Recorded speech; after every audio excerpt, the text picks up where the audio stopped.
Olá, sejam bem-vindos. Eu dar-vos-ei mais um suporte de resposta às questões como são muito comum agora serem feitas por via dessas ondas e dos cursos que temos tido.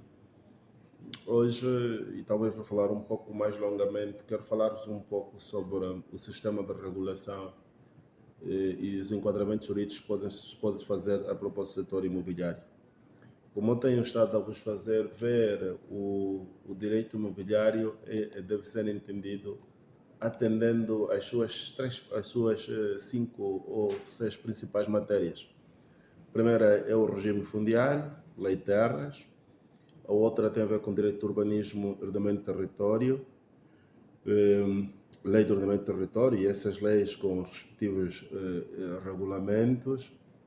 O direito imobiliário material e institucional, os efeitos jurídicos da propriedade, da posse, tal como é colocado pelo direito imobiliário, muito diferente da estrutura desenvolvida desses temas nos manuais e nos cursos de direitos reais, e aquisição imobiliária, aquisição e regularização imobiliária. Estamos aqui a falar de financiamento, o registro predial, estamos a falar dos contratos, estamos a falar do modo como o imobiliário se coloca na cidade e os elementos à volta de segurança.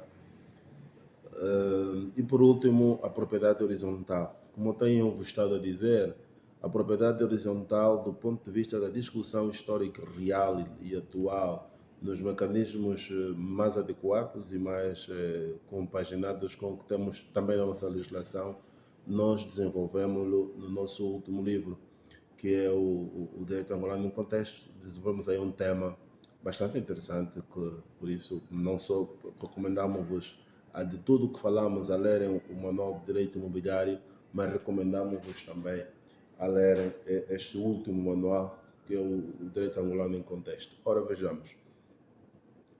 Vocês levam uma confrontação de duas notas, pedem-me fazer duas notas. A primeira nota tem a ver com os assuntos ligados atualmente ao volume dos litígios de terreno.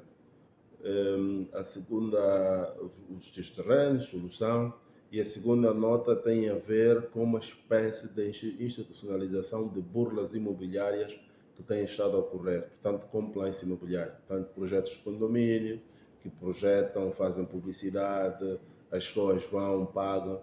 Nós já tivemos aqui, temos exemplos de escândalos imobiliários já, infelizmente, Angola já construiu vários escândalos imobiliários. O nosso grande exemplo de escândalo imobiliário, do ponto de vista de compliance imobiliário, é o caso Build Angola, que as pessoas até agora continuam a pagar os seus créditos, mas não veem os imóveis.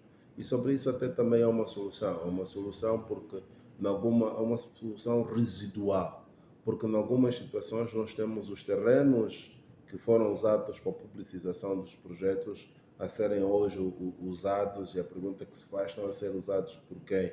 Porque em verdade as pessoas adquiriram nesses espaços parcelas de terreno e pelo pagamento pelos documentos produzidos passaram a ser titulares, pelo menos, desses espaços de terreno.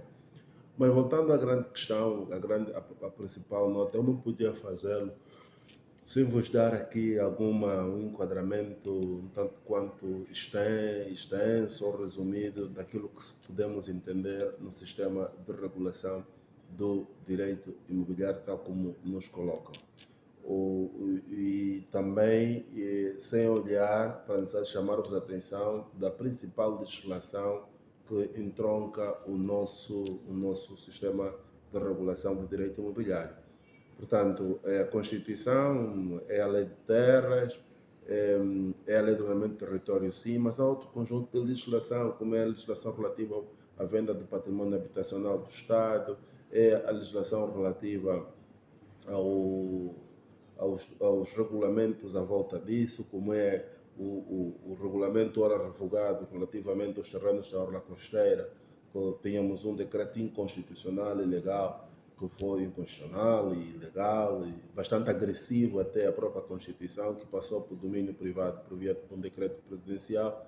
os terrenos da Orla Costeira, mas que em 2022 acabamos por ver esse decreto revogado. Portanto, as legislações ligadas às edificações urbanas, atenção às edificações urbanas, eu considero e chamo quase sempre o direito de ordenamento do território, a lei do ordenamento do território, o LOT, portanto, a lei 3/04 de 25 de junho, como o direito das licenças.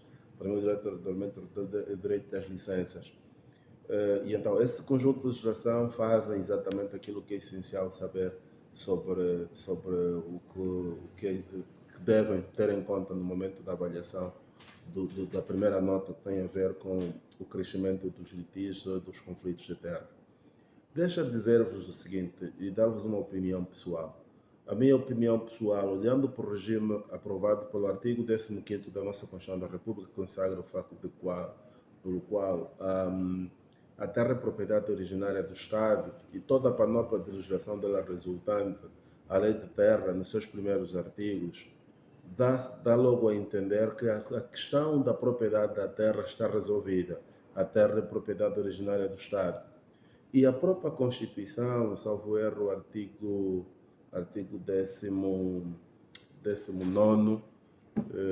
mas podemos confirmar com argumentação, consagra o facto de que o Estado garante o acesso à habitação condigna, ao ambiente sadio, portanto, garante como direito fundamental as pessoas de viverem na habitação condigna. É também uma das tarefas do Estado, se virmos para as tarefas do Estado definidas na própria Constituição. Portanto, o Estado garante isso. Não só se diz que ele é proprietário, mas ele garante que as condições de acesso ao imobiliário e as condições de utilização do imobiliário sejam efetivamente asseguradas. Por isso é que o Estado, e já vos disse isso, eu considero que até a aprovação da lei de terras, ao consagrar vários tipos de direitos fundiários, não é só o direito de superfície. Já vos disse que o direito de superfície para mim é um direito fundiário inútil, não tem valor algum quando se trata do facto do terreno estar afeto à edificação urbana, portanto sujeito aos planos urbanísticos. Quando os terrenos estão sujeitos aos planos urbanísticos, entende-se que o proprietário originário, o Estado, já destinou determinados espaços da sua terra, da sua propriedade, para a satisfação dos seus interesses, que é concretizar os direitos fundamentais relativos ao direito do acesso à habitação condigna, do direito a viver num ambiente condigno. O que quer dizer, e isso também resulta da própria ratio da lei de terra, já vos disse outra vez, o que quer dizer, se nós temos terrenos urbanos, temos, portanto, terrenos nos bairros, nas vilas, portanto, terrenos que são para construir a nossa casa, para construir o nosso prédio, a nossa loja, entende-se que o Estado já afetou esses terrenos a este fim. O que quer dizer que sobre este terreno não podem recair as condições jurídicas do direito de terra, da lei de terra, entendo, fácil. E isso é tão fácil que era bom que todos entendêssemos e aceitássemos, porque esse facto não só afasta os litígios, mas também afasta a realidade da indocumentabilidade que temos dos nossos imóveis, como o próprio Estado, por via do Ministro da Justiça, reconheceu. Hoje nós temos 80% dos imóveis não regularizados e a via de solução de regularização usada até aqui não irá ser uma solução, porque se está a adotar a via da atribuição do direito de superfície, depois inscrever-se o imóvel como benfeitoria no registro realizado em face do direito de superfície. Nós consideramos que, olhando para a ratio da lei de terras, olhando para a ratio do ordenamento do território e por todo o histórico feito a partir da primeira lei de terras de Angola, que é a lei de terras de 1974, até as reformas ocorridas com o CEF e depois a lei de terras de 1992 e depois a separação existente entre o ordenamento do território e os direitos fundiários com a aprovação da lei de terras em vigor e a lei do ordenamento do território, indicam-nos que quando estamos em presença de terrenos urbanos, entende-se que o Estado já afetou essa parte do seu terreno em propriedade originária, que é uma solução com que concordamos em todo para fins de natureza urbanística, o que quer dizer que o regime jurídico aplicável a esse tipo de terrenos não devia ser da lei de terras, mas deve ser imediatamente do ordenamento do território, portanto, passando por licenciamento imobiliário, que é a licença de obra, e a licença de obra, que o Simplifica anulou, ótimo, mas não anulou porque seja desnecessário. Anulou porque o cidadão não precisa esperar pela licença para fazer a edificação. Mas no final do processo, deve sim a administração emitir o certificado de habitabilidade, que é um instrumento jurídico que nós consideramos solução para a criação do cadastro documental de todos os imóveis, para fazermos caminho efetivo e claro, mais prático, mais adequado, para terminar com o facto de termos os 80% dos imóveis indocumentados, não pagam impostos, não existem juridicamente os imóveis, 80% dos imóveis construídos em Angola, principalmente desde 1965 até hoje, não têm existência jurídica. Para terminarmos com isso, é uma declaração pública, nós consideramos que são 90% de todos os imóveis. Para se terminar isso, a solução está, de facto, no certificado de habitabilidade. Mas voltando a dizer-vos, tendo-se tirado a licença de obra do Simplifica, que também irá introduzir um constrangimento terrível, porque nós temos graves dificuldades de cadastro, o que deve ocorrer, a dificuldade de cadastro até pode ser resolvida agora com o mecanismo que está a ser construído pelo IGCA, que é de permitir um melhor controle do cadastro imobiliário urbano. O que está a ser construído vai permitir que quem quiser saber quem está no terreno X ou Y possa entrar pagando emolumentos, entrar no site do IGCA e ver, lançar as coordenadas e ver de facto quem está, se o terreno já está ocupado ou não. Vai ser possível fazer isso. Esse é um passo incrível, mas o que temos é que, havendo terrenos urbanos, o mecanismo sendo terreno afeta a edificação urbana, porque assim que o Estado fez, o Estado decidiu que no sítio X haveria bar, presume-se que é esta a vontade do Estado, porque ele é proprietário originário do Estado, está obrigado a garantir o acesso ao imóvel, a habitação condigna e tudo mais a todos. Entende-se que os imóveis, os terrenos para edificação urbana devem logo dar lugar à edificação urbana. Ora, a questão dos litígios de terrenos, que é a nota que me colocam aqui, colocando assim resumidamente o enquadramento, é um falso procedimento, é um falso dilema, se olharmos para a estrutura arquitetônica do nosso ordenamento jurídico. Ora, o Estado é proprietário originário do Estado e é o Estado que faz os planos de utilização do seu terreno, dos seus terrenos. É o Estado, através de vários instrumentos jurídicos existentes, a Política Nacional da Habitação, e um conjunto de políticas de ordenamento do território, as políticas de utilização do fundiário, todos os instrumentos jurídicos existentes que o Estado estão em vigor. O Estado decidiu utilizar os terrenos para determinados fins, no caso para a edificação urbana.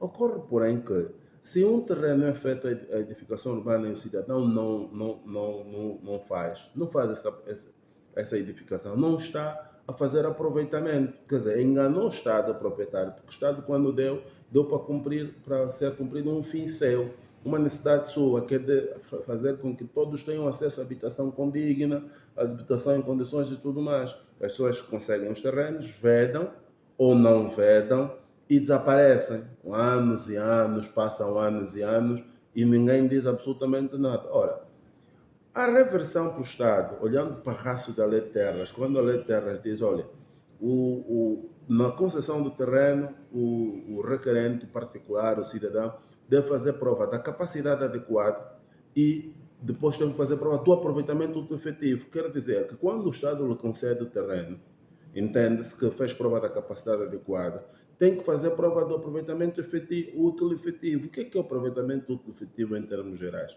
É a capacidade que o requerente tem de demonstrar com atos materiais que, de facto, o imóvel, o terreno que ele pediu, é para a satisfação das suas necessidades nos termos da necessidade que o Estado tem de satisfazer as seus cidadãos. Quer dizer, o terreno é para edificação urbana, para construir uma casa, o Estado deu-te, o Estado resolveu um problema. Então o cidadão deve construir a casa. Se não fazê-lo, a ratio da lei de terras quanto ao aproveitamento efetivo dá claramente indício de entender que a reversão ocorre opolegis, quer dizer, que a reversão é opolegis porque ocorre bastando haver o facto não aproveitamento útil efetivo.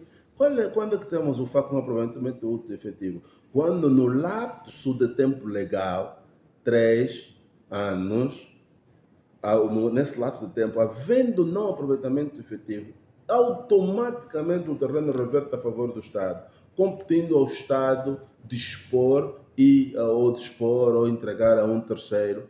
E aqui é onde temos os constrangimentos, porque depois para quem é que vai, quem é a administração que vai, isso aqui depois entra aqui um constrangimento que, do ponto de vista administrativo, o Estado tem que se estruturar para não se criar aqui o cenário de corrupção e de maniatabilidade dos agentes de administração relativamente a este processo. É por conta disso que nós até propusemos que esse tipo de processo é bom que ele passe para as parcerias público-privadas, porque se for uma empresa no âmbito da parceria público-privada a controlar, o cidadão tem mais capacidade de controlar os atos dessa empresa, é muito mais fácil responsabilizar a empresa pelos eventuais desvios que ocorram nisso. Portanto, esse é um mecanismo, se me fiz entender, é um mecanismo que resolve imediatamente quanto à aplicação ao colégio do princípio do aproveitamento útil efetivo e da capacidade adequada da lei de terras, é um mecanismo que resolve imediatamente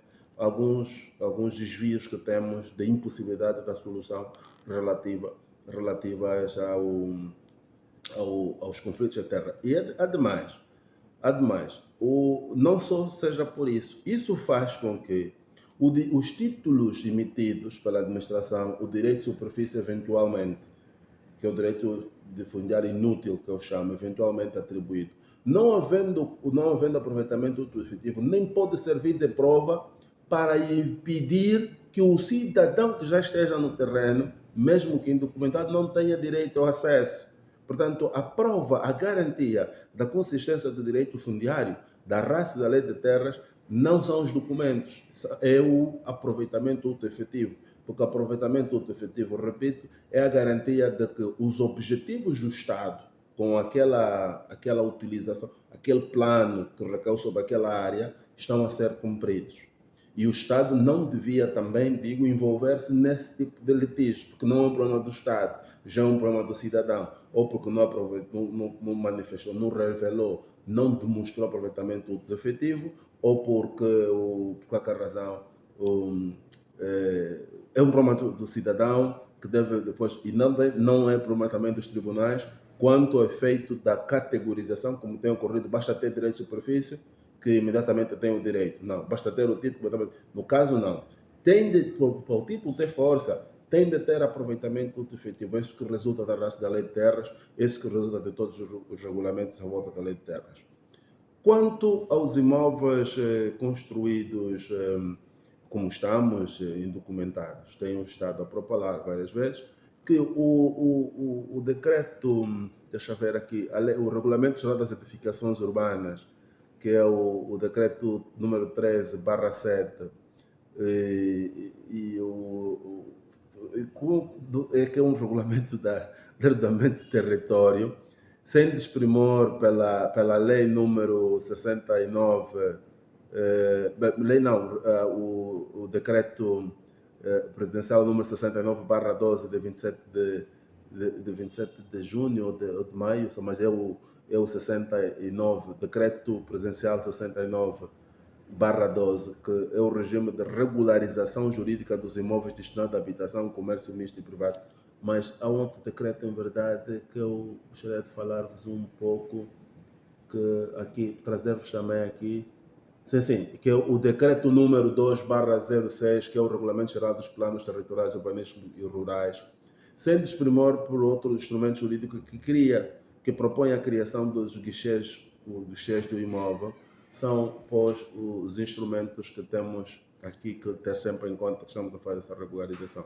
Mas espero então ter-vos ajudado um pouco nesta classe mínima de quase 20 minutos de hoje.